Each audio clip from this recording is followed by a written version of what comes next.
ओम नमः शिवाय। शिवजी सदा सहाय। ओम नमः शिवाय। गुरुजी सदा सहाय। ओम नमः शिवाय। शिवजी सदा सहाय। ओम नमः शिवाय। गुरुजी सदा सहाय। श्री शिव महापुराण द्वितीय रुद्र संहिता द्वितीय सती खंड अध्याय 5 संध्या की तपस्या। सूत जी कहते हैं कि जब ब्रह्मा जी ने इतना कहा तब उनके वचनों को सुनकर मुनि श्रेष्ठ नारद जी ब्रह्मा जी से बोले कि हे महामते, आपने चंद्रमौली शिव जी की यह जो परम कथा सुनाई है उसके लिए आपको धन्यवाद है, परंतु यह तो कहिए कि जब आप सभी महान देवता और प्रजापति दक्ष भी अपनी पुत्री रति को काम के साथ अर्पित कर चले गए, तब वहाँ संध्या ने क्या किया। विवाह उपरांत संध्या के चरित्र को मुझे बतलाइए। तब तत्ववेता ब्रह्मा जी भक्तिपूर्वक शंकर जी का स्मरण करते हुए बोले कि हे मुनि, अब तुम संध्या के उस चरित्र को सुनो जिसे सुनकर सब स्त्रियां पतिव्रता होती हैं। जो संध्या अपना शरीर त्याग अरुंधति हुई, उसे मेघातिथि ने उत्पन्न किया था और वशिष्ठ जी ने पत्नी के रूप में ग्रहण किया था। इस पर नारद जी ने पूछा कि उसे मेघातिथि से कैसे उत्पन्न किया और वशिष्ठ जी ने उसे कैसे ग्रहण किया। यह सब अरुंधति के चरित्र को मुझे तत्व स्वरूप सुनाइए। ब्रह्मा जी ने कहा, जब मैं अपनी कन्या संध्या को देखकर काम से पीड़ित हुआ, किंतु शिव जी के भय से पतित नहीं हुआ और जितेंद्रिय ऋषियों का भी मन विचलित हो गया तथा काम के भाव को देख संध्या भी अत्यंत दुखी हुई और मैं काम को श्राप दे दिया, अंतर्ध्यान हो गया तथा शिव भी चले गए। अब आमर्ष को प्राप्त होकर मेरी पुत्री ने आद्योपांत वृतांत पर गंभीरता से विचार किया और सोचा कि अब जैसा भी हो, यदि शीघ्र ही मेरे तथा काम आदि सबके पापों के सर्वनार्थ उसकी शुद्धि का फल मुझे ही शीघ्र मिल जावे तो अच्छा हो, क्योंकि ब्रह्मा जी तो शाप दे ही चुके हैं। भला मुझसे बढ़कर पापिनी कौन है, जिसे देखकर पिता और भ्राता भी काम की इच्छा करते हों। अतः मैं स्वयं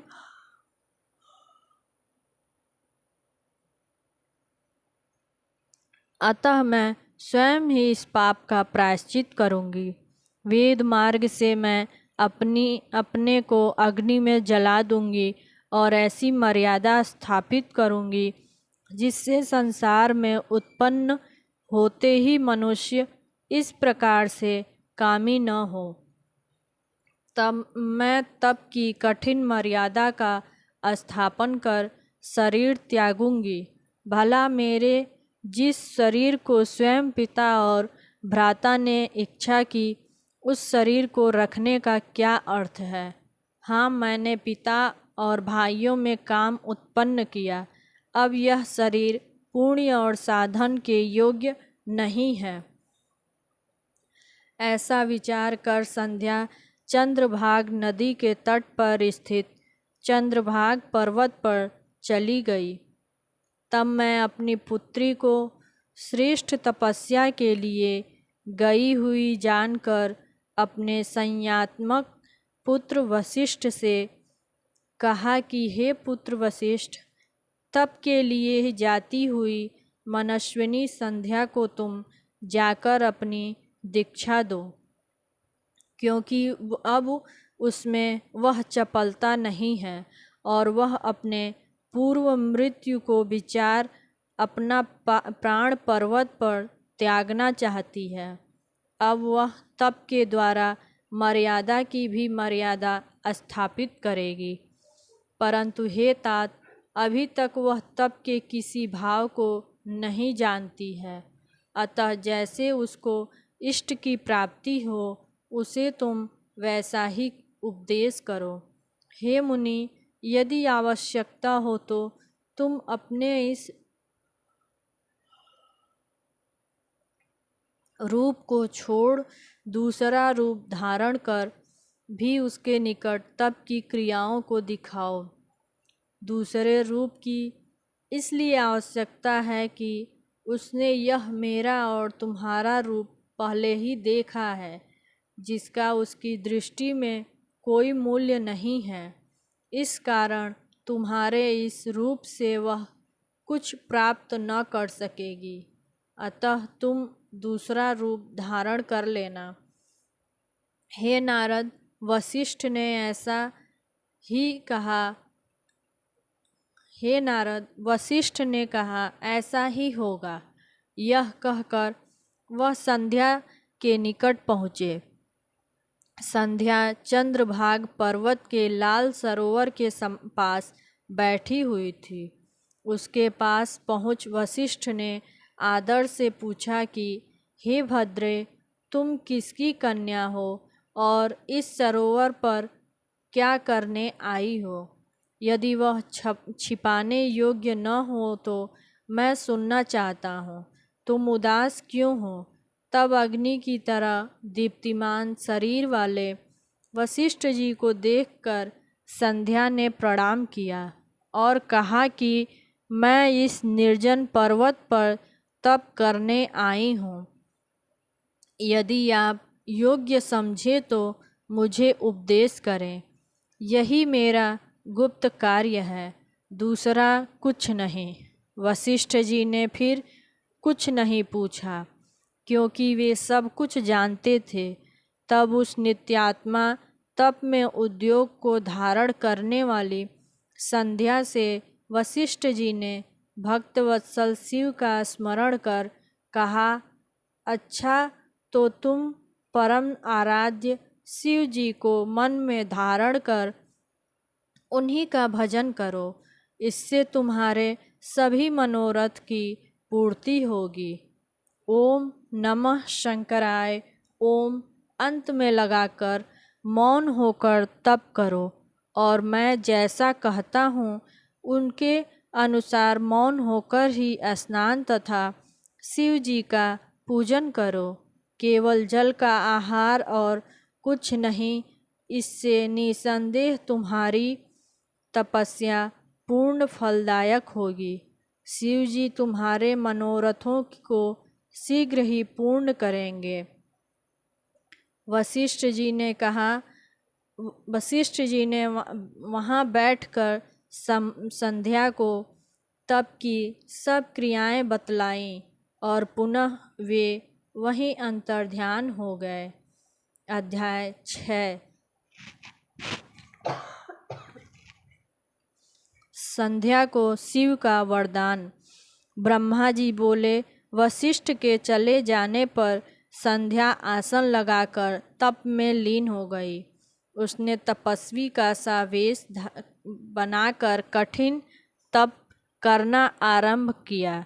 वशिष्ठ जी ने जैसा कहा था उसी के अनुसार उसने मंत्र से भक्तिपूर्वक शिव जी का पूजन किया। शिव जी में चित्त लगाए उसको एक चतुर्युगी व्यतीत हो गई। तब शिव जी ने आकाश में स्थित हो उसे अपना प्रत्यक्ष दर्शन दिया। वह उनके जिस रूप का चिंतन कर रही थी उसे उन्होंने प्रत्यक्ष दिखाया।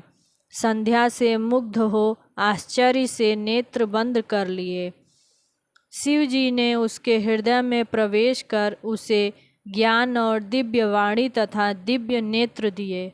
वह प्रसन्न हो शिव जी की स्तुति करने लगी। उसने बारंबार शिव जी को नमस्कार किया। उसकी स्तुति सुनकर भक्तवत्सल परमेश्वर शिव जी प्रसन्न हो बोले कि हे भद्रे, तुम्हारे इस तप और स्तुति से मैं प्रसन्न हूँ। तुम जो चाहो वर मांगो। तब महेश को बार बार प्रणाम कर प्रसन्न हो संध्या बोली, यदि आप मुझे वर के योग्य समझते हैं और यदि मैं अपने पूर्व पापों से शुद्ध हो गई हूँ, तो हे महेश्वर, हे देवेश, आप मेरे मांगने से यही वर दीजिए कि इस संसार में प्राणी उत्पन्न होते ही तुरंत कामी न हो जाएं, तथा दूसरा वर यह दीजिए कि मैं तीनों लोकों में विख्यात और व्रत वाली हूँ, तो मेरे समान दूसरी न होवे। यदि मेरी फिर सृष्टि होवे तो वह महाकामी होकर न गिरे, और हे नाथ, जो मेरा पति होवे वह अति कामी न होकर मित्र समान हो, तथा जो मुझे काम भाव से देखे वह नष्ट और नपुंसक हो जाए। शिव जी ने एवमस्तु कहकर संध्या से कहा कि हे भद्रे, अब से मैं मनुष्यों की 4 आयु कर देता हूँ, शैशव, कुमार, यौवन और वृद्ध। जब प्राणी तीसरी अवस्था को प्राप्त हो तब कामी हो, और दूसरी अवस्था के अंत में सकामी हो। तेरे तप से ही मैंने यह मर्यादा जगत में स्थापित की। अब कोई भी प्राणी उत्पन्न होते ही कामी नहीं होगा।